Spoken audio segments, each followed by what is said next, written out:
Welcome to the first ever episode of Bridge to October. I'm Andrew D'Agostino, and alongside me is my co-host Cooper Smith, and we're here to bring you real in-depth coverage of the Cleveland Guardians. We got a packed show for you guys today, so let's get into it. First things first, Coop. Mike Chernoff talking about the economic reality of the game of baseball. He did an interview with Foul Territory. He said, quote, "We can't, as a small market team, sign top-tier free agents. It's just impossible with the economic landscape in baseball," Chernoff said. He later emphasized that the team's focus is on off-season development and building a culture which players are fully bought in. What are your thoughts about that? Is he wrong? It's just ridiculous. We're not asking for top-tier free agents, dude. We're asking for a Harrison Bader, Austin Hayes. I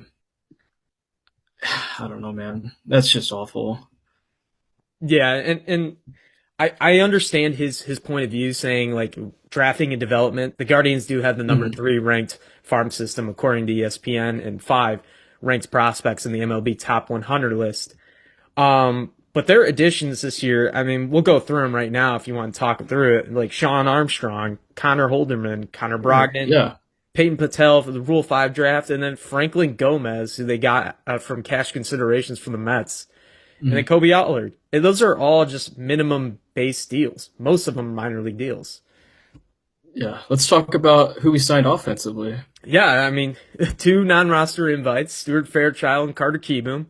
And then we brought back Austin Hedges. So these are like just bare minimum signings, and we could go over the potential fits if you want.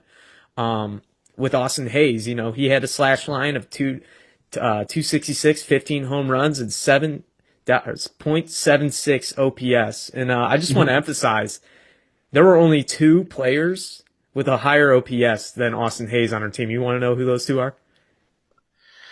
I'm going to take a wild guess and say, Jose Ramirez, Yeah. maybe, and Kyle Manzardo. Yep.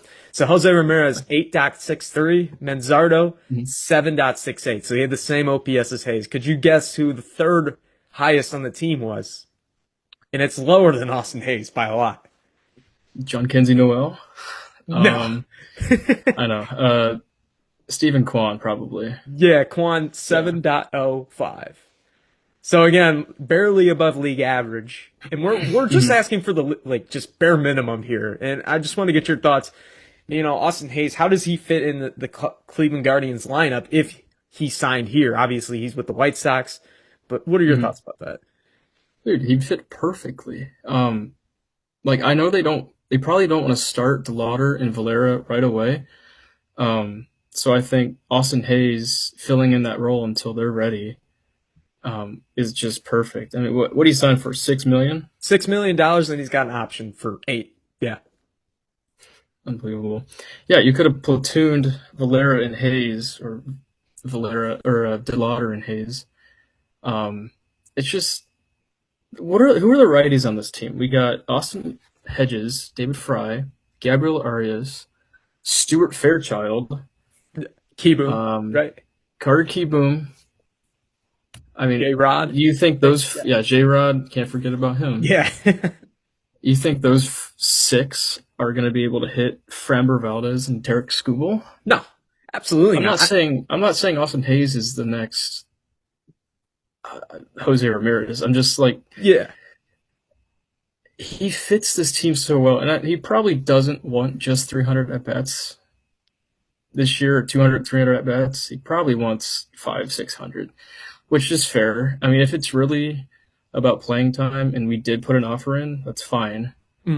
But I have a hard time believing it was about playing time and not money.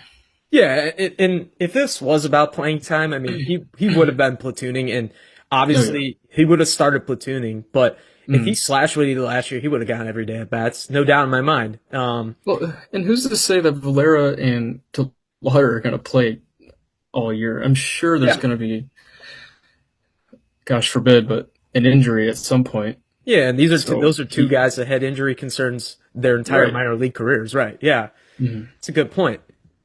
Another guy that I thought was suitable, and I don't know, this is a little over the edge because top tier free agent, a guy named Mhm. Eugenio Suarez. He signed a 1 year, $15 million deal with the Cincinnati Reds. To me, I think this was suitable because he would have DH for us, and possibly, I know the Reds are going to try him at first base. What are your thoughts about that? I mean, he wasn't high on my radar. Like I was really in on Austin Hayes even before the season ended. Yeah. Um, and then another guy we're going to talk about later, Harrison Bader. But Suarez, yeah, if he could play a suitable first base, I thought that would have been perfect. I mean, we spent what $12 million on Santana last year, and Yeah. To get it minimum was just three production. more, Yeah. 3 million more, with the possible 40 home run potential. Hmm. So, I mean, him and Manzardo combining for maybe 70 home runs would have been awesome. Hmm. Um, I mean, that the defense over there at first base was probably going to be really, really bad. But Yeah, that's so he was worth -8 or sorry, -6 run value, fielding wise. And then just overall his arm strength, 39th percentile, range 8th percentile. But other than that, I you mean, know, he's got a really bad savant page, but he's yeah, also 34 years old. but he hits tanks. He This does is what this team needs. yeah, 49 I'm tired of homers. the Yeah. bloop singles and praying for a double. Yeah, exactly. I mean, this team needs more swing and miss and more Yeah. power. I mean, that's the only reason some of these teams in the sign is that Suarez Mhm. swung and missed too much. We kind of need that. We need that because we had Josh Naylor a couple years ago. He swung and missed a lot. Look what he's doing with the Mariners. He's stealing bases for him too. That was random. Yeah. 30 stolen bases. Yeah, I mean, could you imagine a top five in this lineup with Steven Kwan, Chase DeLauder, Jose Ramirez, Eugenio Suarez, and Kyle Manzardo? Yeah. I mean, Jose's going to get, he might have a 40-40 season. He's going to get pitches to hit. Yeah, he would have been protected. He would have Mm-hmm. finally been pitched to because no one's going to just Mm-hmm. walk in for Suarez because if Suarez is hot, nobody's going to want to pitch to that. We saw with the And, Diamondbacks, he was mhm. protected and he didn't get pitched to. And Manzardo's 14 pounds of muscle might translate to 14 more homers. So Yeah, you got to let's be hope careful so. with him, too. So Yeah, I yeah, don't know. it's Maybe frustrating, J man. Rod's a new 40 home run guy. Hopefully, J Rock could put up some Aaron Judge numbers for us, right? Yeah. Turn off your PlayStation, dude. Yeah. So the next guy we're talking about, and you already foreshadowed it, Harrison Bader. He Mm. signed a 2 year, $20 million contract with the Giants. I really would like Bader because he plays Gold Glove defense in center field. Had a really good year last year offensively for the Twins and the Phillies.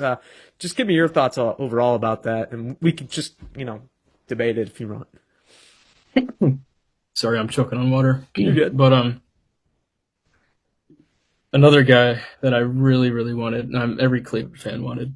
Um, what he signed for? 2 years, 20 million. 2 years, 20 million. Yep. Would have played above average defense in center field. Would have gave us a right-handed stick. I love his personality, to be Too. honest. Yeah. So Hard ass. Yeah. I like him a lot. yeah, another perfect fit that we just no, we can't take at bats away from Nolan Jones and Jonathan Oh Rodriguez. god.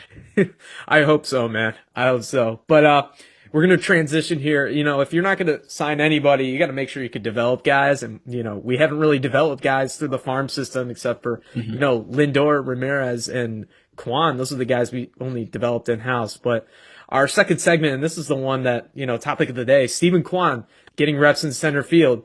Stephen Vogt said to the media this week, he said, I don't think we have anyone in camp that's going to only play one position in the outfield. I wanted to get your thoughts about that, how this is going to impact the team. We're going to talk about the logjam in the outfield and then just play play manager. Yeah, dude, I saw that tweet from Meisel. I was like, okay. I mean, I kind of like it because I think it opens up the best offensive outfield possible. Like if you put Valera in left and DeLauder in right, um, I think that gives you more versatility. Plus, I mean, I don't think anybody trusts or believes Chase DeLauder can play a full 162 in center field No, yeah. without hurting himself. Yeah, I like it. I don't need him. I mean, I know he's won 4 Gold Gloves in left field. But who's to say he can't do it again? Yeah. Or can't translate that. Or this is just a whole bit to up his trade value. Yeah, I think Um, that could be an issue. Yeah. and he's going to be in LA in August. I hope not, man. They don't need any more help. But yeah, no, They don't care. yeah. He'll come off the bench. He'll come off the bench. He'll be platooning out there. Yeah. Yeah, but no, No. I think this is a good move because one, this takes away at bats from Mhm. Nolan Jones and Daniel Martinez. Because Daniel Martinez is not going to play the corner. Let's be for real here. He'll be a center fielder or he'll be either playing second base or shortstop. But I think he'll start in the minors. We'll talk about that later. But like you said, that this is the best possible way to get more offense in this lineup. Mhm. And keeping DeLauder and Valera, who both we said earlier have injury concerns and injury history over time, healthy for a full season. Because playing the corners, you're not covering as much ground in center field. And I think Steven Kwan can cover ground in center field. We've seen that with some of the Yeah. diving plays he made against Seattle last year. Mhm. Seattle again in his rookie year where he made that diving catch in the stands. So Mhm. I think this is a good move. I like the defensive flexibility because one, I think DeLauder and Valera both have really good arms. I am concerned about Valera's defense, especially with that 19-foot wall in left field, and we'll talk about that in a little bit. Uh, but you got any other potential guys that you could see in this outfield with this move? I mean, I think this opens up more of a possibility for Nolan Jones, unfortunately. Because he played what left? He was the left fielder when Kwan went down with an Yeah. injury. Hmm. Um, I don't know. I mean, we just needed the season to start because that driveline video of Nolan Jones just got me kind of excited again. So we're at that point where I'm optimistic about everybody. Yeah, and especially if he can make those adjustments because he does have the Mm. power, he does have the tools. The only thing that concerns me in Nolan Jones is, he goes outside the strike zone, he swings a lot, or he takes a lot of fastballs early in the count, just right down, the center of the plate. Um, I do agree with you with that. I do think that what we saw out of Valera last year will take some at bats away from him because I think George Valera solidified himself, having that clutch gene, really working the count. We could see that like against the Twins in that big series and the Tigers in that big series in September, working the count, hitting fastballs, which this team doesn't do. So Right. I think that helps him. Who do you Mm. think this hurts? Angel Martinez, Yeah. which I know he's only 23, 24 years old, but I don't know. I have just not liked what I've seen it from him. Unless he just sticks to hitting righties. I mean, what he had like a 120 WRC plus Yeah, so hitting right-handed, right-handed, yeah. and then like a 65 right or as a lefty. Yeah. No, Um, you're totally right with that. I mean, I'm looking at Savant right now, and it is just everything. 4 percentile batting run value, one Beautiful percentile. blue. Yeah, just beautiful blue. The only thing he was good at, he had a 96 percentile arm strength. He really didn't perform well last year. He has a career OPS of 630, so I mean Mm. that's not ideal. I mean, I'm Uh, not counting him out. I would rather see DeLauder. I'd rather see Valera. yeah. I mean, I don't know if I would say I'd rather see Nolan Jones, but I think they're in the same tier. Hmm. Um, that's not fair to Martinez. I guess they're not in the same tier because Martinez is younger, but Hmm. I don't know. Yeah, I wonder what this does for Jonathan Rodriguez and CJ Kafis in general. Just like, will CJ Kafis be playing more outfield because of this, or do you think he's just going to strictly stick to first base? I think this opens up an opportunity for CJ to play right field or left field. Because I mean, if Kwan is in left, I mean CJ's not playing center field, and then there's only one spot left and right. Um, but I think we're going to see him play a lot of right field in spring training. We'll see what we got with him. I thought he was impressive Hmm. in his 2 months here. Yeah. He looked cool, calm, collected. Hmm. Um, But I think he's going to play a lot of first, I believe, unless they stick David Fry over there. Yeah. And he's got a better glove, honestly, I think, in the infield. And we'll talk about that when we break down the positional battles and when we go through our Mm-hmm. 20 minute. So our next segment is just moving on. We're going to talk about the rotation. And Stephen Vogt said earlier this week that we are sticking, or we're not sticking, we're fading away from the 6 man and going back to the 5 man rotation. Vogt already named starters for the first two Cactus League games. Logan Allen will go tomorrow in the Cactus League opener against the Reds, and then Joey Cantillo will go against the Brewers on Sunday. Any thoughts about who those five will be? And we could just break down, what you expect from all five of them. I think there's two obvious for sure locks. Gavin Williams, Tanner Bibee. Those two are pretty dynamic down the stretch. As for 3, 4, 5, I mean, what we got, the options of Allen, Cantillo, Ciccone, and Messick. Yeah. In my personal opinion, I could be wrong, but I think those final three are going to be Cantillo, Slate Ciccone, and Logan Allen, with Messick moving or going to AAA to start the season. He was good. I just think so he's got options, and they might just want to see a little more of him in AAA. But I think that's my prediction for the 5, which it's not a bad 5.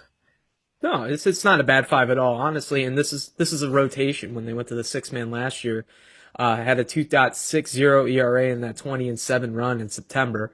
But no, I agree with you. I as much as I like Parker Messick's upside, and he had that great September stretch. The story kind of showed itself last year when they made that playoffs rotation where they picked Ciccone over Messick and Cantillo. But I don't know. We had that one guy earlier this month talk about how Cantillo and Tarek Skubal are in the same conversation, which just absolutely blows me. Yeah, and Paul Skeens absolutely blows my mind. But I am excited to see what Cantillo does and what if Bibee, keeps up his September performance that he had, because he really didn't have a great year last year. But no, I totally agree with you. I think those 5 are those 5, and I think Logan Allen will solidify himself as well. Yeah, Logan Allen's a fine 5. I mean, he'll give you 100 plus strikeouts, 150 innings. If he's on the mound as your 5, I think there's nothing wrong with that. Yeah, going back to Cantillo, I guess he's the new Paul Skeens. So we got Paul Skeens, Skubal, Yamamoto, and Joey Cantillo. Yeah, that's your 4 best pitchers in baseball.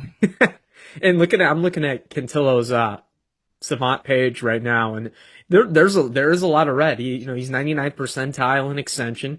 We like our extendy guys. Yeah, which we love. Yeah, good whiff, good K percentage, off-speed run value. He's 83rd percentile. The only thing that is just his fastball run value is down. His fastball velo's at 91. Just low fastball velo in general, but I mean, he's got the talent. He's got good arm angle that's going to produce outs and confuse left-handed hitters. So we could see maybe a level up from Joey Cantillo this year. Yeah, I think all he has to do is just compete with his pitches more in the zone. Yeah. I think when you throw everything in the zone, especially him, he got a lot of swings and misses. I think he struck out 100 plus in his limited time. Yeah. But like when it's just non-competitive, nobody's chasing it or even biting it. So he's just got to be more aggressive and stop nibbling. That was the whole theme last year with this team. His pitching staff just nibble. Yeah. Walks. I'm excited for him. Yeah. Walks were an issue last year, I think, for everybody. He was great down the stretch. So yeah. Yeah, and to go off your point, he did have 100 strikeouts last year in 95 innings. So, I mean, he's got the stuff. He's got a 1.26 whip. Some good stuff from Cantillo. And we'll probably most likely see a level up from him. So you're saying Parker Messick is going to start in AAA. Why is that? I just think he's more flexible. I think they could send him down to AAA. I mean, you're going with 5. I think I don't know if I would say the odd man out, but kinda. He got options. You could just call him back up if someone gets hurt, or if somebody sucks. he's right there. Yeah. And I know he's got a new pitch to his arsenal. He's working on a cutter and all that. So if that cutter isn't playing, they Yeah. could be sending him down to, just get an extra out pitch, work on his mechanics and all that. Yeah, you Uh, can work on the cutter for a month in AAA, and if it's yeah, good, welcome back. yeah. So And the potential arms later down the road, we got Will Dion and Cal Stevens. Uh, Out of the two, which one are you more excited to see? for sure, Cal Steven traded a one of Cleveland's best for him. Um, I don't know. I like his arsenal. I think I don't know. He's a pitcher to me. Like he's that. I think he's just got it. I think he's one of those guys that is going to thrive in our organization. And Carl Willis, you know, Mhm. um, I don't know. I just like his stuff. I think he had a rough outing in Akron where he couldn't get out of the first. Yeah. But that'll happen. But I'm excited for him. I think he takes a big step in 2026. Yeah, and like that, his rough outing last year. He only had 4 games started last year in general or sorry, 5 games in general last year because he had that elbow injury. But for Mhm. Vancouver in single A, he had a 1.4 ERA. In Dunedin, he had a 2.06 ERA. His whip is really good. He shows some promise in the lower levels of the minor leagues. Like you said, his arsenal is elite. Uh, this organization wanted him in that draft a year ago, and it showed that. I mean, you gave up a Cy Young Award winner and a Yeah. veteran presence that we could have used last year Mhm. for him. So that says a lot to me. That says that they really believe in him, and in an organization like this that is known for developing starters, um, I am definitely excited for him. And I agree with you. I think he's next up. For sure. So moving on, we're going to talk about the middle infield and the infield in general. So Stephen Vogt earlier this week said that Gabriel Arias and Brian Rocchio will both continue to take majority reps up the middle. Um, First, we're going to talk about what this means overall, if this already solidifies them as starters or not, and then the other candidates we got, we'll talk about that afterwards. But what are your thoughts overall about this? I think we all know what the opening day middle infield is going to look like. It's going to be Gabriel Arias at short and Brian Rocchio at second. Um, Although I do think Arias' leash is a little shorter this year than it has in the past. Um, Juan Brito's knocking on the door. Travis Bazana's knocking on the door. I mean, Angel Martinez can slot in there. So I think we just got a bunch of guys right there knocking on the door where he might have to actually play for his position this spring, and continue to do it during the season. And if he doesn't, I mean, we got Bazana who can go to second and Roki move over to short. Um, but Yeah. yeah, Both are low on options, though. I know that, like we talked about earlier in the show, Gabriel Arias is out of options at the end of the year. Or sorry, so he can't go down. Looking at his savant, he's 89th percentile on bat speed. That's the only good thing he has offensively, and that really shows because his 637 OPS. He can't hit left-handed pitching. He swings outside. There's so many flaws in this game, but there is high upside and high potential. We just haven't seen that. And from Brian Rocchio, it's more of the same thing, I would say, but he really came on at the end of last year. And I know you were very high on him towards the end of last year. Um, I know last year he was worth -4. His Savant page is pretty bad. -13 run value, negative they two. don't look at that. Yeah, Don't look just at that. just not very promising for Brian Rocchio. But No, out of the two, who do you have more? Who do you think has more upside and potential this year to really break out? Brian Rocchio. He back to back Octobers. You see, he's came alive as one of our best players. And then, I mean, I'm just so sick of this Gabriel Arias cycle. I mean, he's going to hit a 450-foot opposite field homer. It's just going to bring you back in. Yeah, And he'd be the worst player in the world for 3 months. But I think Rocchio, he was very, very good defensively over at second when they made the switch. And when he came back up from AAA after being sent down. I would hit like what 260, 270, Yeah, 260 with, I think with OPS with the 740 or something like that. and Is it OPS above with a 7. Yeah, That's I awesome. something around there, yeah, for that like 4 month stretch. But Mm. it was pretty good stuff from Rocchio from there. And then we're gonna, other than Rocchio and Arias, we do have Bizana. What does that mean for Travis Bizana, number one, former number one overall pick? And I know he has limited games because he's going to play for Team Australia in the WBC. What does that mean for him? I just think he's gonna start in AAA. You know, um, I think he had a 137 WRC plus in AAA last year. I don't think he's far away. Probably like a May or June call up. Um, I just think they want to see one more time what they have with Arias and Rocchio, and then make the switch. But I'm not worried about Bazana. I know there's going to be growing pains, but he's I don't know. I'm really excited for him though. Yeah. And Major League Baseball has him ranked as the number 10 or number 20 prospect pre-rankings in all of Mhm. baseball, and warranted, right? This is a guy from Oregon State, elite bat speed, bat to ball skills. You watch his drive line videos. I mean, his exit velo is always at the 110.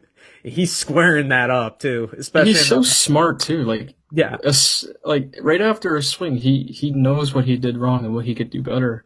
And even his bad swings were like 97 off the bat. yeah.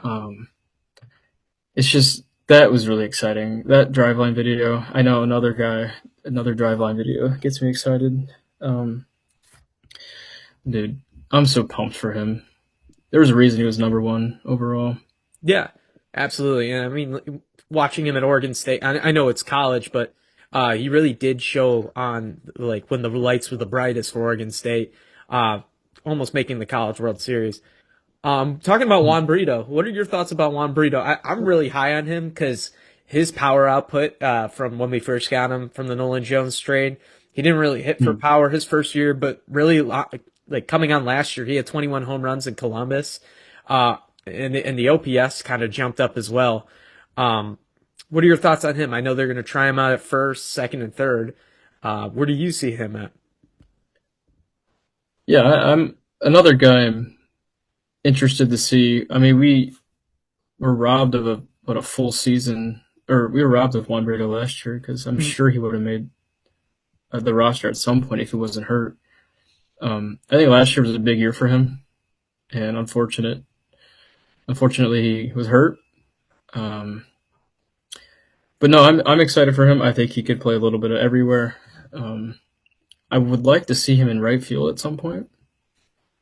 Um, but I mean, if you don't think Bazan is ready, he can come up and play second base, and Roki slide over the short. I think his versatility really gives him an edge over some of these guys. Yeah, and I agree with that 100% because out of the two between Bazana and Brito, who I think's next up, it's going to be Brito because one, he's going to get more reps with the team during spring training while Bazana has gone in the WBC. And Juan Brito's got that hit tool on both sides that Cleveland desperately needs right-handed hitting, power and just right-handed hitting presence in general against both, uh, just left-handed pitching because we've always struggled there. And Mm. Juan Brito brings a hit tool. Juan Brito's defense was a little bit of a struggle in spring last year. I know they've been working on that all off season in all different uh, positions, and he was taking reps in the outfield. Vote said earlier this week too. Um, really excited about Juan Brito. I do think he makes the club coming out of spring training. And another guy I think could make the club and make an impact is Carter Kieboom. What are your thoughts on Carter Kieboom? I don't know. Um, I mean, he's had success throughout the minor leagues his entire career. I mean, he's a what career 283, 373, 445 slash. Yeah. Oh, he's right-handed stick, so I'm sure he's high up on the front office's um, totem pole. I don't know what to think of him. I just need to see a little bit in spring training. Yeah. If he could be a guy to hit lefties, if he's a guy that's going to hit Tarek Skubal, I mean, he's more than welcome to be on this team. But Yeah, so right now I'm looking at Baseball Reference and they have projections for him right now.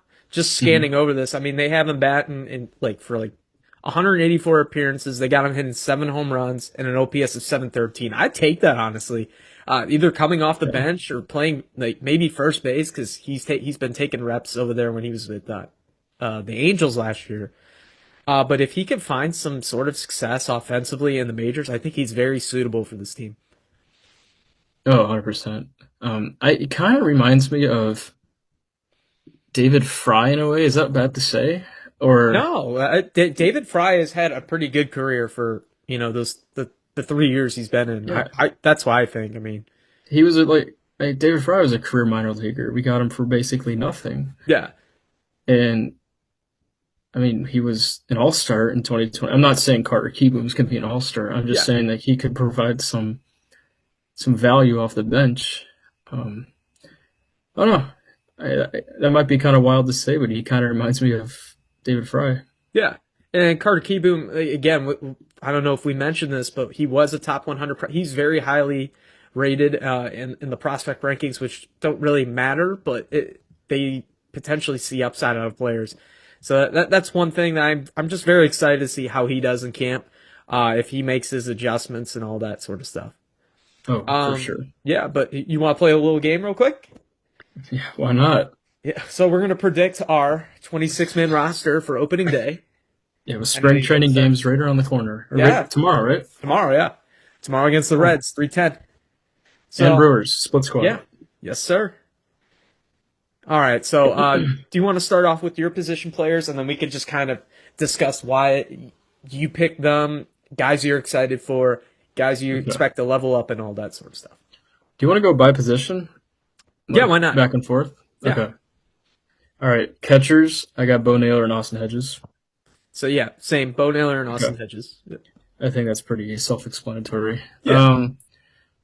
Then infield, I'm going to count David Fry as an infielder. I have David Fry, Gabriel Arias, CJ Kafis, Kyle Manzardo, Jose Ramirez, Brian Rocchio, and I guess Daniel Schneemann. Yeah. So I got Jose Ramirez at third, Okay. Arias at short, Rocchio at second, Brito at first, You and think he then makes camp? Or you think he makes the yeah, roster? I think he breaks camp this year. CJ Kafis, I think he hybrids between first and the outfield, and then I have David Fry's utility, Okay. and then Now, Carter I would Keaton. love if Juan Brito came firing in spring training and made the team. Yeah.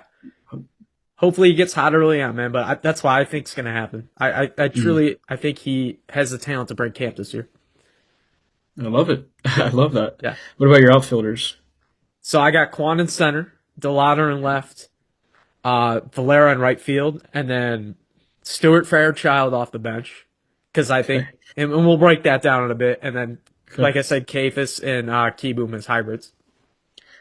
I have Steven Kwan, Chase DeLauder, and then I also have Stuart Fairchild, and then I have Nolan Jones edging out George Valera for that final spot. Ooh, okay. I Yeah, go ahead. I Yeah. think they might want to see a little more of Valera in AAA, and you know how much they love Nolan Jones. They do love themselves some Nolan Jones. It's just, Yeah. I'm just so over the experience because he was awful last year. And I think the, the limited time we saw in Valera, the upside that we saw in Valera, it gave me hope, but I also see the talent. I see the talent that they were talking about before when they ranked him as a top 100 prospect.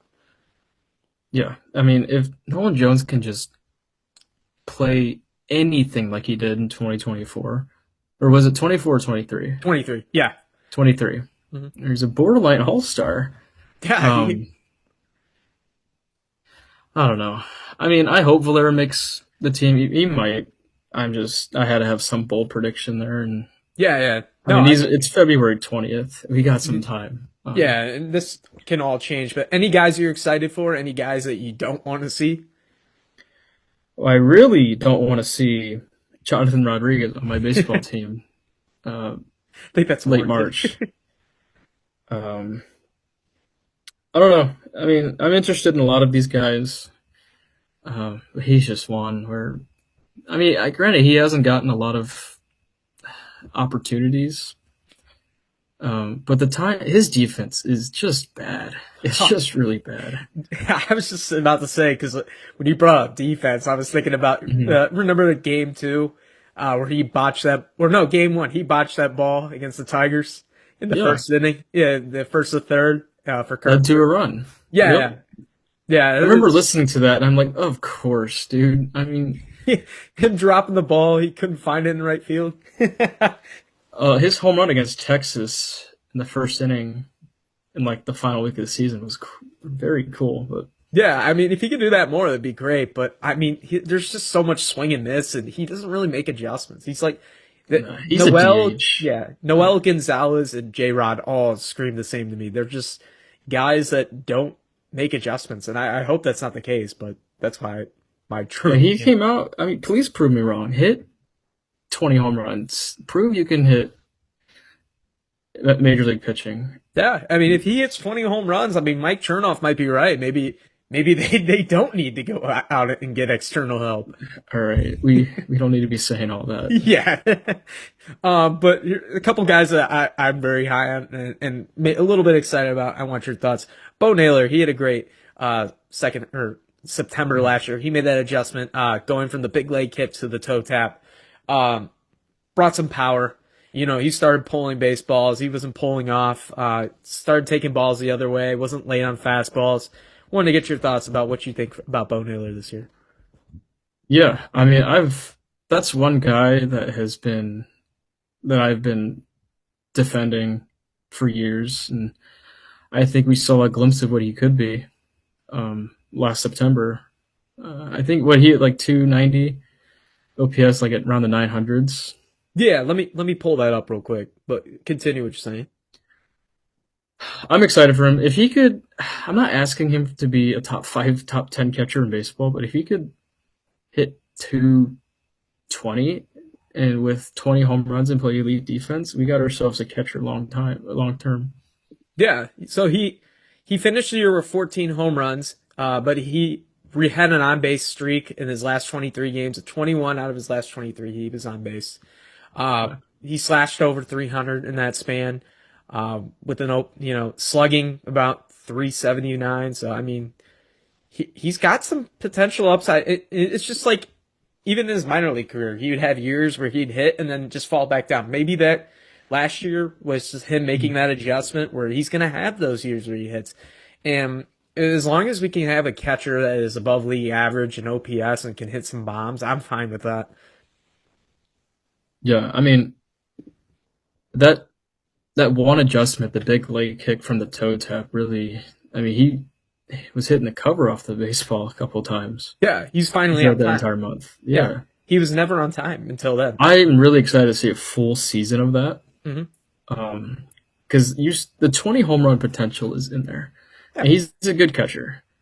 Um, so he's one guy where he's higher on my list than most people.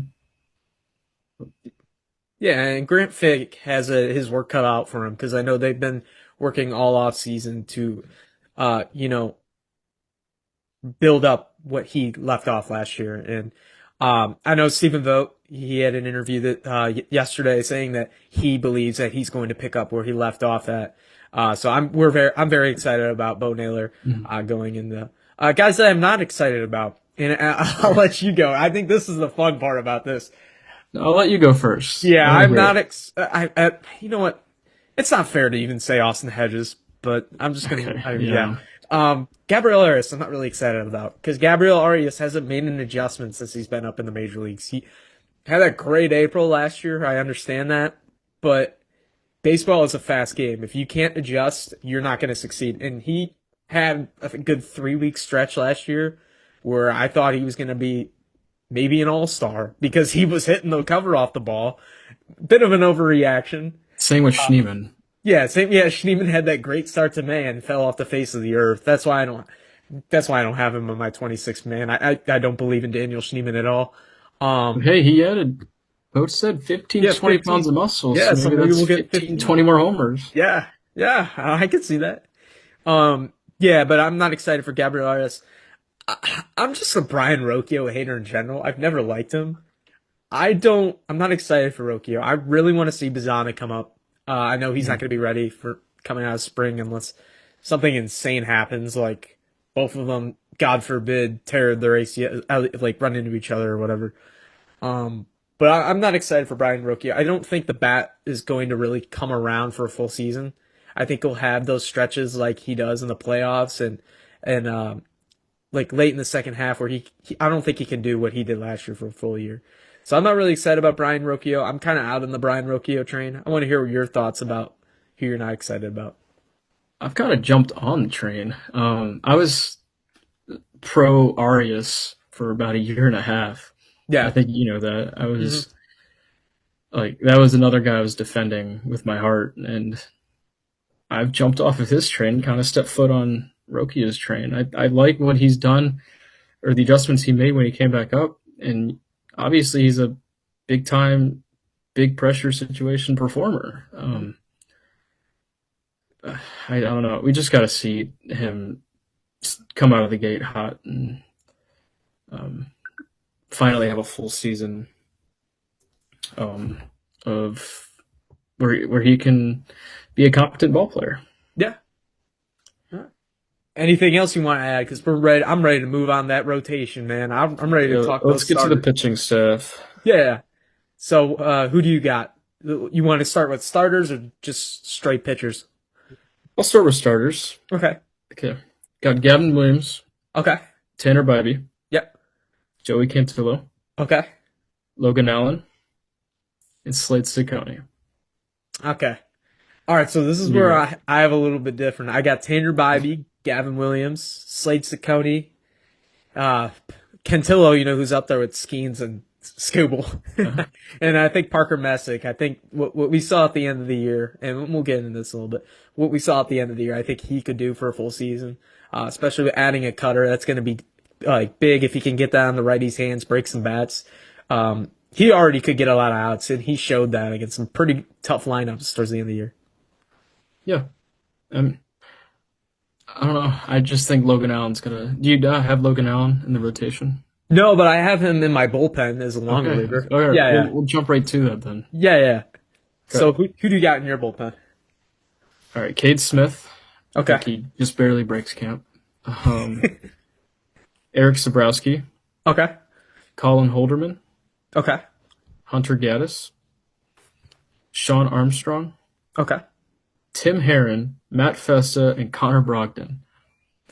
Three-headed monster down there. Yeah, Connor Brogdon, man. So this is one funny thing I saw on Philly's Twitter when we signed him. The first thing I saw is "Thank God," and I'm like, "Oh, great." That's like that doesn't make me feel good about this signing. Yeah, well, dude, if anybody could fix him, I mean, he's 6'6", and he throws 97 miles an hour. If anybody could fix him, it's Carl Willis. Yeah, Carl Willis can. I mean, I thought he was gonna fix the one guy from the Royals, that the big Hernandez guy.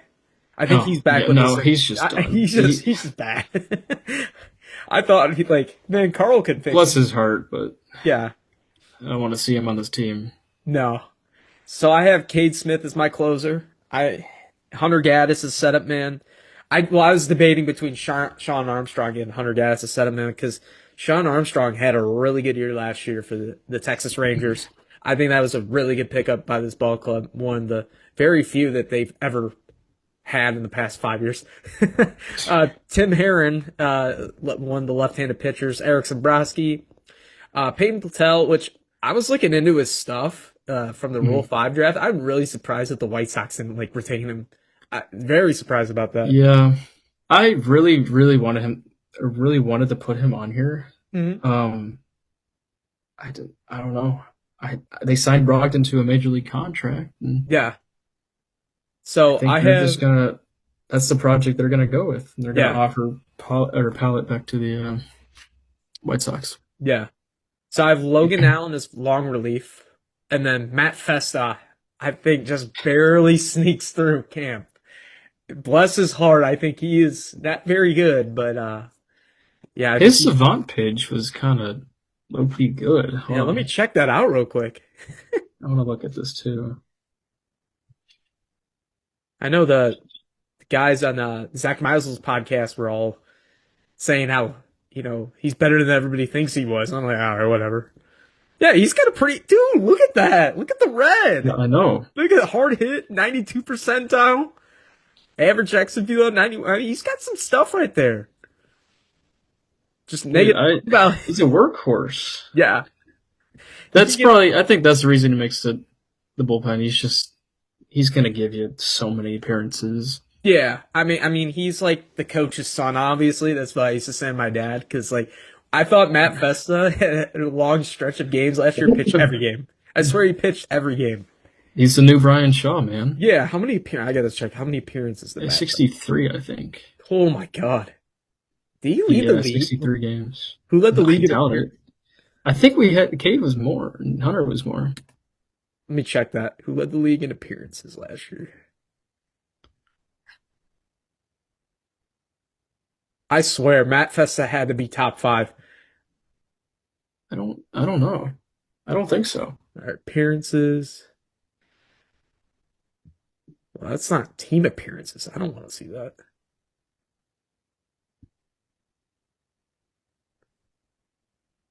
Ah, whatever. I can't find it. But anyways, yeah, no, I think Matt Fessa, just because the workload he did, like you said, he could give you multiple innings, makes a team. Any guys you're excited about, skeptical about? To make the team or Yeah, yeah. just what do you think about Pedro Avila? Does he You come know, back and make the team or I liked him when he was here because like he brought Mhm. that jolt of energy. He had some innings eater? pretty good stuff. Mhm. Like his curveball was pretty good. Other than that, I And don't think. changeup was fantastic. Yeah, I will always remember the top of the 10th in Game 3 of the yeah, ALCS yeah. against the Yankees when he Mhm. struck out Volpe on a filthy changeup. Well, I mean that's not really achievement, dude. It's Anthony Volpe. Okay, that was mean. Yeah, no, You're not wrong, yeah, no. Yeah, I don't disagree. I think Pedro has a good shot. Just really depends on if he can out edge Matt Festa. I think because I think Mhm. those are the two guys that are just the workhorses. Um, I think he'll take an exception back to the minors. You think he'll start the year in Columbus? I I hope so at least, 'cause I really like him. Yeah, yeah. I I like. can tell you my just missed. Um, I just missed real quick. Okay. Our hold on, it's getting dark. Pedro Avila, Parker Messick, Peyton Pullett, Colby Allard. Forgot about him. Oh yeah. Cody Hewer, hmm Jonathan Rodriguez, Petey Halpin, George Valera, Angel Martinez, Carter Kieboom, Juan Brito, and Travis Bazaar. So you don't have Valera on your roster? To start the season, no, I No. have him in AAA. Okay. Why is that? You think it's just because? I I mean he's barely played in the past 2 years. Yeah. And this gives them time to finally just see if Nolan Jones is any good or not. Yeah. I could see that. And I probably could agree with that. Just the way this front office has been, Mhm. they love themselves some Nolan Jones who is worth negative 1.1 WAR, but we're not going to talk about that. Was it that bad? Yeah, he was worth negative 1.1 WAR. And let me pull up his spot too. We could talk more about Nolan Jones real quick. I know the half of the year it was Nolan Jones is the most unlucky hitter in Yeah. baseball. Yeah, because he was hitting the ball hard, right? Too. So he was worth negative 17 batting value. Okay. His hard hit rate was 70 percentile, 69th percentile, nice, and base on balls. And then everything else is just middle of the pack. He squared the ball up at a staggering 17th percentile. So, I mean, nothing too bad. He has really bad range. I didn't realize that. I mean, I did complain Yeah. about like he can't get to the ball sometimes. He's taking some bad routes. He's 10th percentile and that's above average. He's got a bazooka attached to No, his shoulder. yeah, just literally just a cannon. But yeah, no, maybe you were talking about 2023. He had a 9.31 OPS. Dude, please translate that. I know he's hitting in cores, and I don't know what the splits were, but Yeah, just just bizarre. I don't like the fall off needs to be studied because Mhm. you're hitting at cores the very next year and you go down to a 6.41. I So know he like, was dealing with injuries in 24. yeah, Um, yeah. But I mean, I mean, gosh, just a six last year OPS, 211 average, 5 homers for a guy that has 20 home run potential. So it just bizarre. yeah. I know he was playing a little better down the. I mean, everybody on this team was playing good down the Yeah. stretch, but I hmm mean, even Austin Hedges was hitting the ball. Yeah, Austin Something Hedges was was going taking on. walks last year. I don't I know what know. that was about. Like, there's a point in September when Austin Hedges was hitting, and I was like, okay. I mean, everybody on this team was just feeding off of each other, and it was Dude, something that special. one game against the Tigers, he got that base hit against Skubal. Yeah, It that was the first was. hit of the game. He I think he roped had it to the multiple left. hits last year against Scooble. Yeah, I guess it, put Austin Hedges in the fourth spot when yeah, Tarek's him on the and mound. Noel just claimed Noel for one game, but Oh my gosh. I was at work and I was on game day and I saw in play runs when John Kenzinoa hit the home run off of Scooble. yeah, I almost dropped my phone. dude, I was in awe because like it was a There's changeup no down and way. away. He can't hit changeups. Scooble turned around and was like, you got to be kidding me. I Yeah, would said the same thing. well, I'd be shocked too. That's like, I mean, Luke Weaver probably didn't know what he got himself into when he gave up that home run. But that was when Noel was like a serviceable player. Oh yeah, like 12 homers, a Yeah, 770 OPS, yeah. The fall off 220 needs to be average. studied, but Yeah, or Luke actually, Weaver. Let's just throw this changeup over. We're fine. 1-1. yeah. Nope. Well, that's all that I got for us. You want to talk about anything else? Or, No, dude, nothing I'm like that. just excited. Baseball's back, baby. Yeah. All right. Well, we're done for the day. Thank you for tuning in and like and subscribe, and we'll see you guys next week. Peace.